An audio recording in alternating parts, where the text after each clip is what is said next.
Das ist so ein bisschen der Unterschied, deswegen meinte ich auch, man musste dem Coach alles glauben in den 80ern und 90ern, weil man gar keinen Zugang zu Ja, anderen Plattformen oder Wissen hatte und die Spieler quasi dann viel schneller coachable vielleicht waren oder sich geöffnet haben für etwas, was einfach keiner kannte. ja, das ist Stichwort Coachable, ist, glaube ich, ein großer Unterschied. Das war damals, heute weiß ja jeder alles.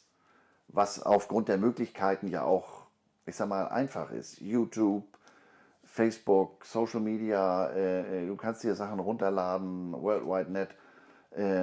Das war damals, wie du ganz richtig siehst, wenn du mal ein Buch aus Amerika, ich werde das nie vergessen, ich war, wie gesagt, 88 in San Francisco und ich wollte ein Buch über American Football haben, so Regelgrundlagen und dit und dat, die haben mich in den Buchläden angeguckt. What?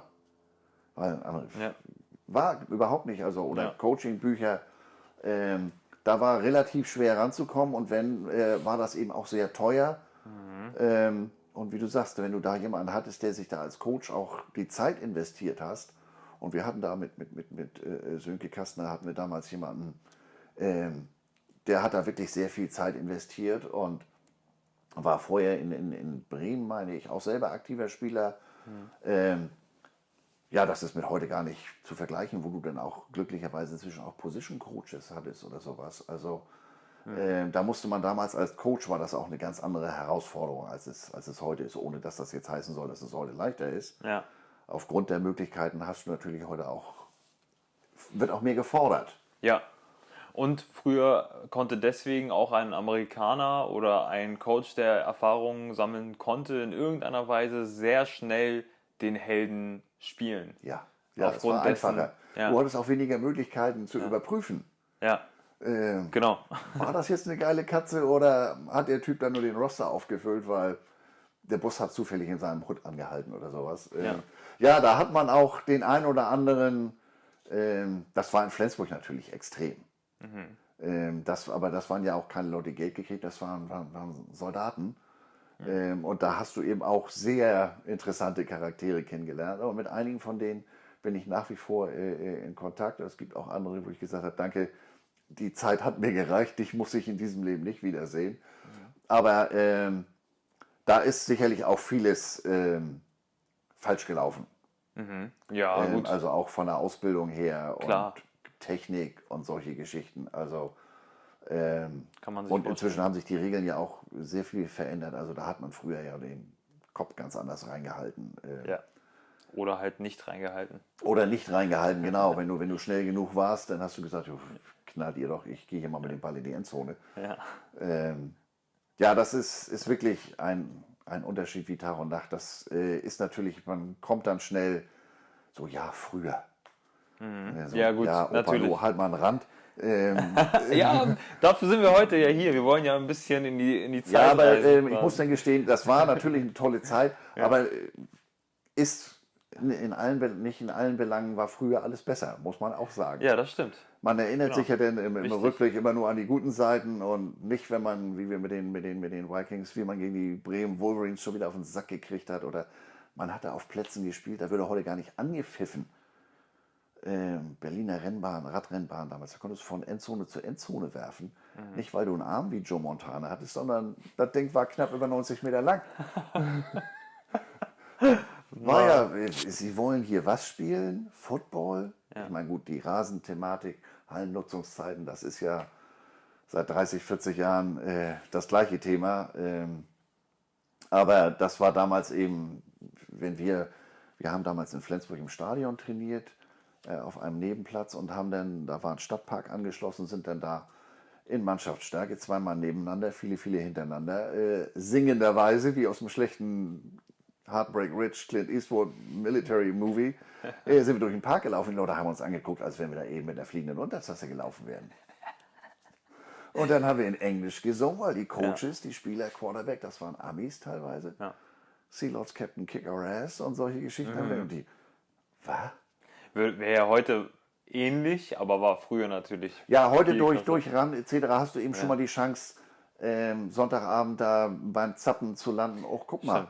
stimmt. Aber damals war das eben gar nicht. Das Richtig. fand nicht, als ich 88 von meinem ersten Amerika-Trip wiederkam, lief der Super Bowl, Denver Broncos, Washington Redskins. Der lief auf Tele 5. Das war sensationell, aber das lief nachts um 2, war ja live. Da schaltet Lieschen Müller und Peter Hansen nicht mal zufällig rein und bleibt dann hängen. Das ist mit RAN natürlich heute ganz anders und das merkt man eben dann eben auch, weil Leute gesagt haben, geil, das habe ich jetzt gesehen, das möchte ich mal ausprobieren. Und jetzt letztes Jahr ist ja am Samstag auch noch College dazugekommen. Und dadurch, dass man inzwischen eben auch Namen liest, dass Leute drüben spielen, dass Leute im Profibereich gelandet sind, mit einem Zorra, mit Björn Werner und solche Leute, die du dann eben, die sind greifbarer. Richtig. Ja. Die Du können siehst, auch ein bisschen was erzählen. Die haben können auch was ein bisschen- erzählen, genau, die haben dann auch schon mal eine Geschichte, die können dir sagen, pass mal auf, das ist der Weg. Ähm, Das ist eben ein Riesenvorteil. Denn wenn Englisch heute ja noch viel mehr gang und gäbe ist als Ende der 80er. Stimmt. Nicht jeder, ich werde das nie vergessen, wenn wir da im Hadel stand und der Spielzug kam auf Englisch. Was hat er gesagt? Hat der eine oder andere nicht gesagt, Alter, du kannst doch nicht 21 Dive, 21 Tauch oder wie willst du das nennen? Das geht doch nicht. Spucke ich dich auf den Platz, mache ich den Willy Beeman. Also das geht überhaupt nicht. Aber das sind so Sachen, ich würde auch nie einen Footballfilm auf Deutsch gucken. Also Nee. das ist wie Werner das kesselt auf Bayerisch. Das geht nicht. Da geht jede Menge verloren. Das war natürlich auf der anderen Seite, mein Schulenglisch war Grotte. Das war nicht der Rede wert. Und dann kam ich zu den Blauen und das waren lauter Amis. Oder ich hatte dann auch einen Ami und wenn du dir den Helm aufpumpen wolltest und der spricht mit dir Englisch, more, was? Das hat mein Englisch. Also heutzutage gucke ich mehr und lese ich mehr Englisch als alles andere. Ja. Ähm, Das hat ja auch noch andere Gründe, worüber wir jetzt gleich sprechen werden. ja gut, aber ich sag mal, die Grundlagen sind dann wirklich durch die verlängerte Anfangszeit. Wirklich durch meine blaue Zeit, wo sehr viel, wo die Trainingssprache Englisch war. Ja. Und dann eben wenn man was gucken wollte, ich habe das vorhin schon mal gesagt, es gab da ja so einen Service Pontel. Du konntest Kassetten bestellen, Videokassetten. Am Anfang musste man die sogar noch wieder zurückschicken. Und das waren dann immer so Clips von drüben und das war alles in Englisch. Und da hast du natürlich dann auch so Phrasen aufgegriffen oder Playbook war in Englisch. Wie gesagt, 21 Tauch oder Hail Mary, unser Quarterback damals in Flensburg, einer unserer Quarterbacks in Flensburg hieß Thomas Louis. Ja. Hail Mary hieß in Flensburg nur Teufel Louis. Teufel Louis? Teufel Louis war Deep Fly. Ja, so musste man irgendwie versuchen, kommunikativ. Ja, weil du klarzukommen. hattest da auch, wir hatten da eine O-Line in Flensburg, das waren Viecher. Aber die Jungs haben nie einen Kraftraum von ihnen gesehen. Das waren entweder Landwirte oder das waren Maurer oder das war ursprüngliche Kraft, aber Fleisch. über rechte Seite, da standen Snoopy und Papa Schlumpf. Da wusste ich, das Ding ist offen. Und wenn Snoopy am Abend vorher einen gehabt hatte und Kopfweh, dann musste der Defender dafür aber bezahlen.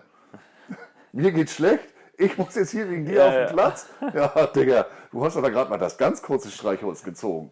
Also das war einfach was anderes. Das ist heute undenkbar. Also Klar, auf jeden Fall.